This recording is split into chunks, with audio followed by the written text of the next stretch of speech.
I'm Plami, and in this episode of Plami's Thoughts On, I'm gonna be sharing my thoughts on the Flash's Season 8 Armageddon arc. And this is not necessarily gonna be like a review of the episodes, which so far there have been 2 episodes that have been released, but it's more gonna be just a little bit of a rant and certain just things that I want to say about it so far, because I wasn't really even planning on reviewing or watching the show, but I was kind of piqued. My interest was piqued a little bit after watching Blind Wave's reaction to the first episode of the season. Like, it was surprisingly fucking good compared to how bad season 7 was, which I don't really understand how a show can fluctuate in quality so much under the same showrunner, because at least from the jump in quality between season 5 and season 6, it made sense why it was so much better, because we got a new showrunner, Eric Wallace.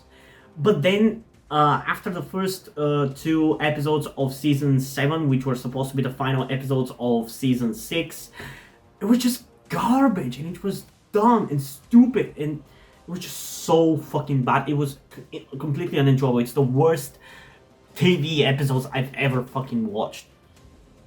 So what the fuck changed for them to be so good in these first 2 episodes of season 8? Why did they level up all of a sudden?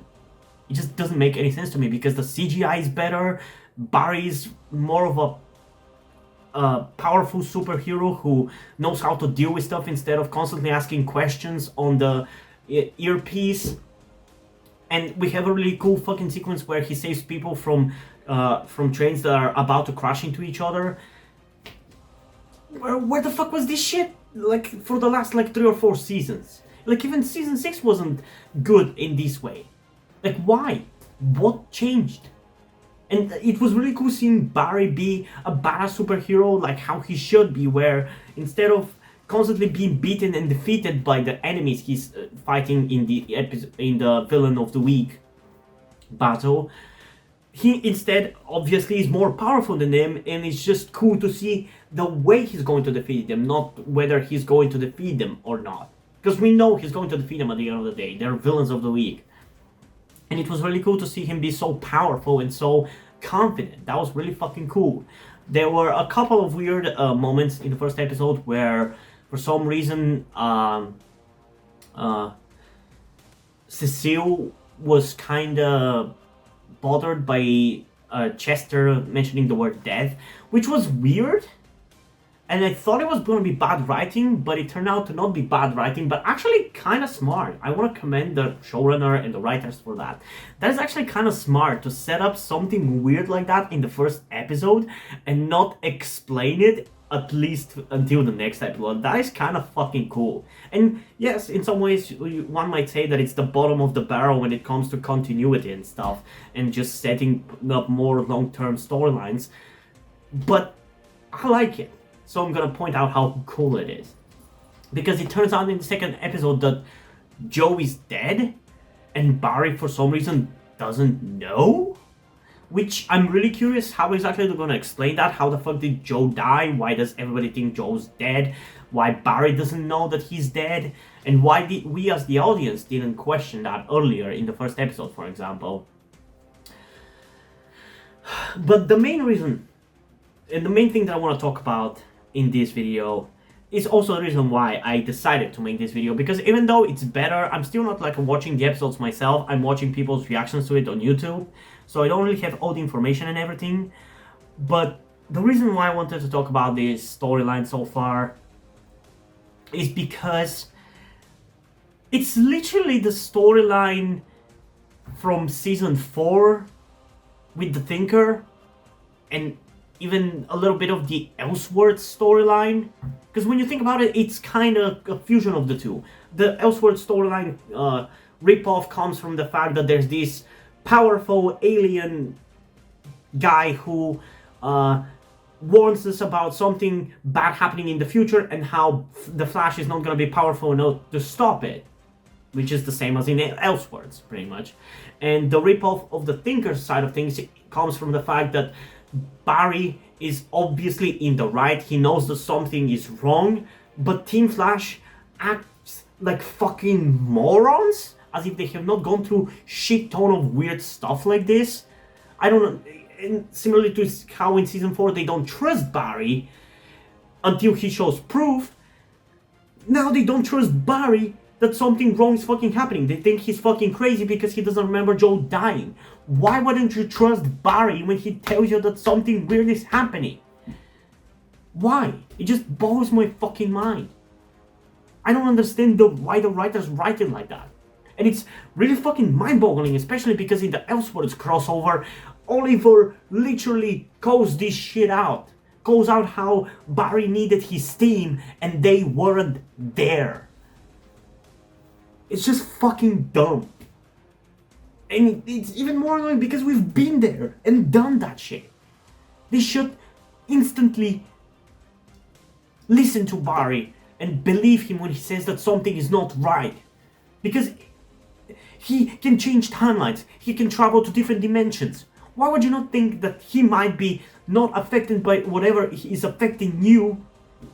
And why would you not trust him when he tells you that reality is not how it should be? You trusted him when it came to fucking Flashpoint all the way back in season 3, so why can you not trust him now that Joe is not dead? Especially because we don't even know why Joe died. Like, I can understand, I mean, I honestly can't even imagine a situation in which I can understand why they would think that Barry is just not coping with the death. It would have to be literally like the Reverse Flash coming in and killing Joe for me to kind of buy that maybe Barry just kind of hasn't gotten over the fact that Joe is dead. But if it's just a random accident, why would Barry not be over it? The thought process of Team Flash just boggles my fucking mind.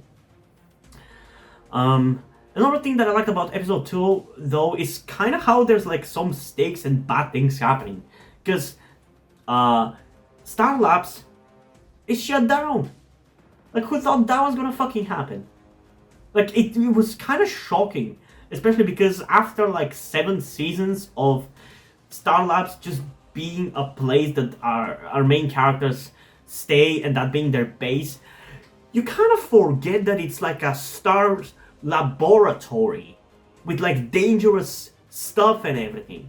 So it was kind of shocking to see these people shutting down Star Labs because of radiation being out of control or whatever. And I love how there was a plan about hiding the important rooms of Star Labs, like the main room in which they work in, with holograms and everything. And even destroying Gideon, which probably setting up Barry remaking Gideon at some point during this season. Because why would they otherwise destroy Gideon? But it's just like, it really this story arc seems to really have some stakes, so I'm really enjoying that. And probably will be watching next episode myself. But I'll probably still continue to scream at the screen about how dumb Team Flash is, about not trusting Barry when he tells you that shit is wrong.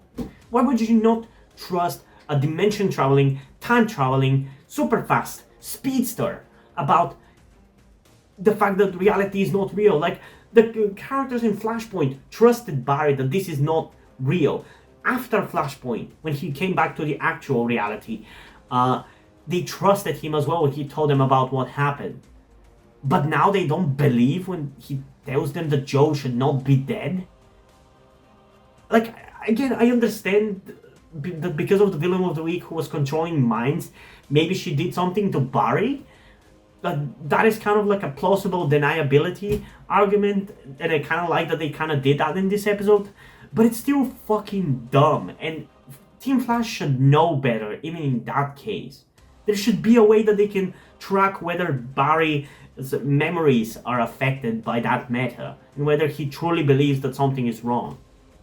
And in terms of a rating for these 2 episodes, I mean, I haven't really watched them myself, so I can't really tell you whether these ratings are probably the most accurate thing. Like, I think maybe if I watched them myself, I would probably give them a different rating. But so far for episode 1, I'm kind of going to give it an 8.3 out of 10 because it was a refreshingly entertaining episode of The Flash, the kind that we haven't gotten since like season 4, I feel like. And the second episode for me is going to be an 8.4 out of 10. A little better because of that shocking reveal and everything, and so many of bad stuff happening to Team Flash and everything. But it's not higher because, as I said, I'm just pissed off the reaction of Team Flash. But yeah, I don't know. That just really fucking pissed me off. And I just wanted to rant about it for a little bit. But yeah, what did you guys think about that review and that moment and the behavior of Team Flash? Comment down below and let's have a discussion about it. And as usual, I want to give a huge shout out and thanks to my currently 3 patrons on Patreon, Omar Bridgman, Deadpool, and Lemonade. Thank you guys for your support on Patreon. I really appreciate it. It really means a lot to me that you have decided to support me. And I hope you continue to enjoy my content for a long time. Thus, continue to support me for a long time. And yeah, hope you guys enjoyed this video. And if you did, please leave a like, subscribe. Also, check out the link in the description to my Twitter if you want to follow. Hope you guys enjoyed this video, and if you did, please leave a like and subscribe. Also, check out the link in the description on my Twitter if you want to follow me over there, and to my Wattpad where I post my stories, because in addition to doing all these videos on my channel, I'm also a writer. And if you don't enjoy my stories, or you simply enjoy my videos, you can head over to my Patreon where you can pledge your support and help get the channel going. It helps support me so I can keep writing the stories you enjoy. You can also support me through my Ko-fi account, which is also linked in the description down below, although keep in mind that for Ko-fi, it's more for like one-time donation kind of thing compared to Patreon's long-term support and benefits. So whichever website you want to go through to support me is completely up to you. And if you don't want to support me monetarily, that's completely fine. You can still help me out in other ways, like liking this video, subscribing to the channel, and especially sharing this video with somebody who you think might enjoy it. And I think it's pretty much it for this video, so hopefully I'm gonna see you in the next one. Bye!